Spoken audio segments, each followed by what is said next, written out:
ऐसी हुकूमत से क्या मुज़ाकरात करूं जो 4 हल्के खोलने पर ख़त्म हो जाएगी। इनसे मुज़ाकरात किए तो हुकूमत चली जाएगी। मुज़ाकरात उन्हीं से करूंगा जिनके पास असल ताकत है। बानी पीटीआई की अडियाला जेल में सहाफ़ियों से गैर रस्मी गुफ्तगू। कहा मुज़ाकरात आइन के दायरे में रहकर करूंगा। सबसे पहले हमारा मैंडेट वापस किया जाए। महमूद अचकज़ई को सियासी जमातों से मुज़ाकरात करने का कहा है। वोट को इज़्ज़तों के नारे से वापसी सबसे बड़ा यू टर्न है। पार्लियामेंट कभी डंडे के जोर पर नहीं चली। ये सारी अखलाकियात सर से उतार कर पार्लियामेंट में बैठे हैं। माजी की तरह दोबारा अदालतों पर हमलावर हो रहे हैं। जेल में 2 बार फूड पॉइजनिंग का शिकार हुआ हूं। फ्रिज न होने से खाना खराब हो जाता है।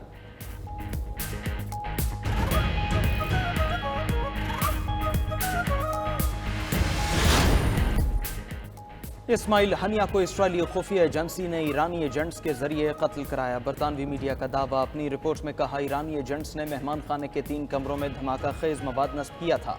बारूदी मवाद को ईरान के बाहर से रिमोट कंट्रोल के जरिए तबाह किया गया। धमाका खेज मवाद नस्ब करने वाले एजेंट ईरान छोड़ चुके हैं। रिपोर्ट के मुताबिक इस्माइल हनिया ईरान आने पर अक्सर इसी इमारत में क़याम करते थे।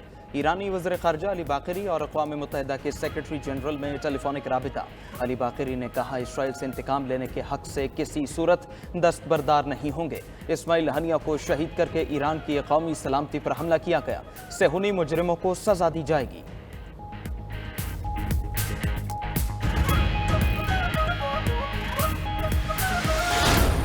खित्ते की बदलती सूरत हाल पर पाक ईरान वज़ीर ख़ारजा का टेलीफोनिक राब्ता। तर्जुमान दफ्तर ख़ारजा के मुताबिक दोनों वज़ीर ख़ारजा ने खित्ते में सलामती की सूरत हाल पर तबादला ख्याल किया। इस्माइल हनिया की शहादत के बाद होने वाली पेश रफ्त पर भी गुफ्तगू। ईरानी वज़ीर ख़ारजा ने इस्माइल हनिया के कत्ल पर गहरे गम का इजहार किया। OIC इजलास में शिरकत की दरखास्त भी की। इसहाक डार की हमास सरबराह के कत्ल की शदीद मजम्मत। OIC वज़ीर ख़ारजा का गैर मामूली इजलास के बुलाने की मुकम्मल हिमायत की। वज़ीर ख़ारजा इसहाक डार ने कहा पाकिस्तान और IC के अहम इजलास में जरूर हिस्सा लेगा।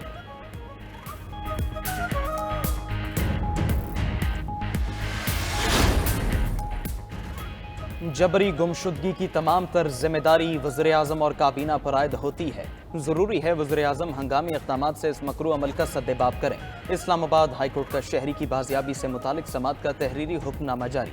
सेक्रेटरी दाखिला को लापता गुलाम शबीर को 6 अगस्त तक पेश करने का हुक्म। अदालत ने हुक्मनामे में कहा फरीक़ैन ने लापता गुलाम शबीर की बाजियाबी के लिए कुछ नहीं किया। तमाम इदारों के नुमाइंदों ने मग़वी के ठिकाने से लाइल्मी का इजहार किया। मग़वी के ठिकाने से लाइल्मी का इजहार जबरी गुमशुदगी का मामला जाहिर करता है। हुक्मनामे की कॉपी प्रिंसिपल सेक्रेटरी के जरिए वज़ीर आज़म को भेजने की भी हिदायत।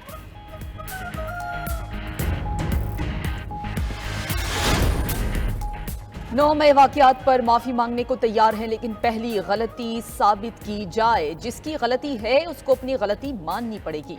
वज़ीर आला खैबर पख्तूनख्वा की अडियाला जेल में बानी पीटीआई से मुलाकात के बाद मीडिया से गुफ्तगू। कहा बानी पीटीआई ने बहुत पहले बता दिया था कि उन पर हमला किया जाएगा। 9 मई को एक मंसूबे के तहत हमारे खिलाफ साजिश की गई। जिन्होंने पार्टी छोड़ी उन्हें कुछ नहीं कहा गया।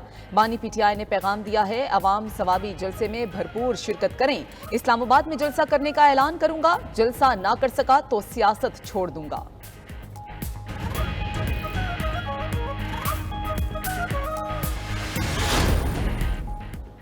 पीटीआई की तरह कभी नहीं कहा कि एस्टैब्लिशमेंट के साथ मुज़ाकरात करने हैं या हमारी हुकूमत बाजवा चलाते हैं। गवर्नर खैबर पख्तूनख्वा फैसल करीम कुंडी की पेशावर में गुफ्तगू। बोले विफाक से सूबाई हुकूक पर बात के लिए जरगे का ऐलान जल्द करेंगे। पीटीआई जरगे में बैठी तो खुशामदीद, न बैठे तो मसला नहीं। वफाकी वजीर अमीर मकाम कहते हैं पीटीआई इन्वेस्टमेंट कंपनी बन गई है। मुल्क दुश्मनों की फिर बारी नहीं आएगी। बानी चेयरमैन को यू टर्न लेने में देर नहीं लगती।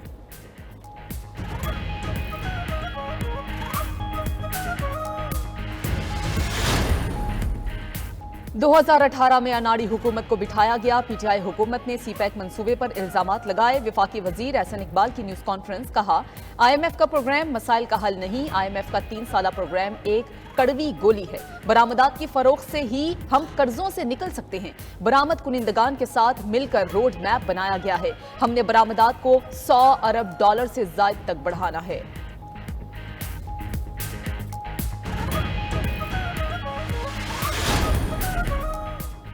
पीटीआई रहनुमा रऊफ हसन जुडिशल रिमांड पर जेल मुंतकिल। एटीसी जज ताहिर अब्बास ने सीटीडी की 7 रोजा जिस्मानी रिमांड की इस्तदा मुस्तरद कर दी। रऊफ हसन को 1 रोजा जिस्मानी रिमांड मुकम्मल होने पर अदालत पेश किया गया। रऊफ हसन और दीगर को रियासत मुखालिफ प्रोपेगेंडे में मुलविस होने पर गिरफ्तार किया गया था। रऊफ हसन की जमानत की दरखास्त पर 6 अगस्त के लिए नोटिस जारी।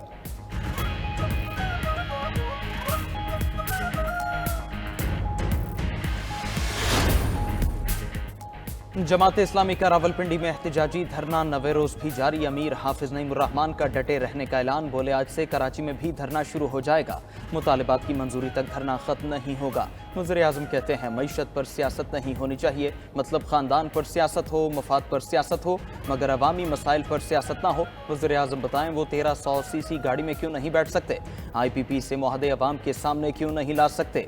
मजीद कहा हुकूमत संजीदा नहीं, मुज़ाकराती कमेटी 3 रोज से गुमशुदा है। जो बात भी होगी अवाम के सामने होगी।